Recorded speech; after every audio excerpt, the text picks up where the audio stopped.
Hey, I'm Jesse. If you don't know me, for the last 20 years or so, I've been really passionate about technology. Actually, probably more than that if you count my childhood. But I've actually made it my business to help people and companies and small businesses, everything from web development to graphic design to user research. So it's a topic that I care a lot about, but I also care a lot about people. I'm very interested in how people think, how people behave. I was a teacher for a while. I worked in ministry for a while. And so I care a lot about people. And so the idea of combining these two topics, human beings and technology, it's a topic that's near and dear to my heart.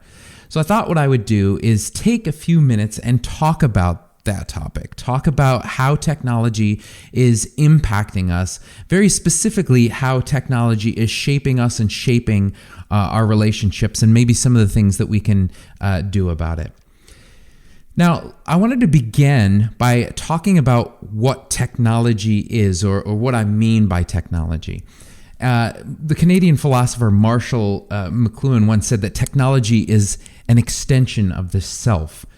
Now, it's kind of an interesting phrase, and it's something that I've thought a lot about. And I tried to understand, what did he mean by that? And I read a book called From the Garden to the City by John Dyer, and I think it helped me better understand what McLuhan was talking about. Dyer said that we can think about technology in three stories. Story number one is how we use technology to shape the world.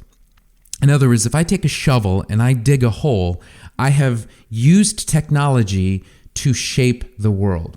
Story number two is how in using technology, it shapes us, often in ways that we aren't completely aware of. So I dug that hole with a shovel, and now I have blisters on my hand and a sore back. And then finally, story number three, what is my purpose in shaping the world? And we'll come back to that one later on. Now, the benefits of a technology are usually apparent right away. They're usually obvious immediately. The promise of the automobile was that you could go places faster than you could with a horse. But the risks of a technology, those are usually only apparent over some period of time. For instance, the long-term impact of cars, drunk driving, pollution, texting and driving, interstates, those were all much harder to predict, and probably things that weren't evident for a long time. The other thing to understand about technology is that each technology has some underlying ideology, some motivating idea that it affects how it shapes us, affects how we use it. And what that motivating ideology isn't always obvious. Often there are unknown business goals or hidden facets of a service that makes it hard to fully realize the extent to which a technology might be shaping us. More often than not, though, we're just not thinking about it. Which brings me back to Dyer's second story. We don't really understand a technology fully until we understand how it's shaped us. So it helps to ask some questions, things like, what does it expect of me? How is it changing me? And by it, I mean both the technology and the company that's pushing that technology forward. And make no mistake, we are being changed by the technologies that we use. It might not always be blisters on the hand or a sore back. A lot of the times, it's impacting the way that our brain actually works. Scientists have been able to demonstrate that our brains actually change biologically. New pathways are formed in our brains in response to these new technologies. And that's why it's so important to be thoughtful about how we use them. One of my favorite examples of this is from a YouTuber named Destin. He has a YouTube channel called Smarter Every Day, and he built this backwards bicycle, which is exactly what it sounds like. When you turn the steering wheel one way, the wheel actually turns the other direction, and vice versa. And as soon as you get on it, it doesn't work the way that you expect it, the way that your brain is expecting it to, and so it's almost impossible to ride it. Well, he took 3 weeks practicing riding this thing, and then one day he said it just clicked. He was able to ride it. But what was so fascinating about this story was that when he tried to go back to a regular bike, he couldn't do it. He would just fall off. His brain had rewired itself so that he was used to the steering controls working the opposite direction. So our brains are incredibly adaptable. #PlasticMind. Now, let's take a minute and let's get very practical and narrow in on a single technology: instant global communication. More specifically, screens connected to a global, worldwide network for instant, always-on communication. And let's talk about how that technology is impacting us and more specifically our human relationships. Now, I'm going to begin with perhaps a controversial opinion, but I would argue that communicating with a screen between us is a concession. It's not the ideal. The ideal communication between humans is in person and immediate, but that isn't always possible. In many cases, it's not possible. So we use a screen because we're overcoming some kind of a limitation. Now, sometimes that limitation is time, so we end up conceding to a text message. I don't have time to go back home and ask what we needed to, if we needed to pick up something extra at the store, so I might text my wife and ask her, what else do we need? Sometimes limitation is distance, and so we concede to a phone call. I can't travel halfway across the country to see my friend, so I'm going to call him and have a conversation with him. Sometimes the limitation is the number of people that we can communicate with at once, and so we end up conceding to a bulk email. I might send vacation plans out to my entire family so I don't have to repeat it over and over and over again. And, sometimes we're at risk of infecting each other during a global pandemic. So we end up conceding to Zoom meetings and everything has kind of shifted remotely. The other thing to understand about screens is that they are an abstraction. In other words, when I look at a screen and I talk to you, I'm not talking to you. I'm talking to a representation of you, and you're getting a representation of me. Now, again, this may seem like a trivial distinction, but that representation of you and the representation of me that you're seeing is often incomplete. It's often limited in some way. It's sometimes even altered. For instance, if we text, if I send you a text message, there's a lot of information that's missing from that. Gestures, facial expressions, context. And so I would call this a low bandwidth channel because the representation of you is very low resolution. And what that does is it forces me to fill in those blanks and increases the likelihood that there's going to be some kind of misunderstanding.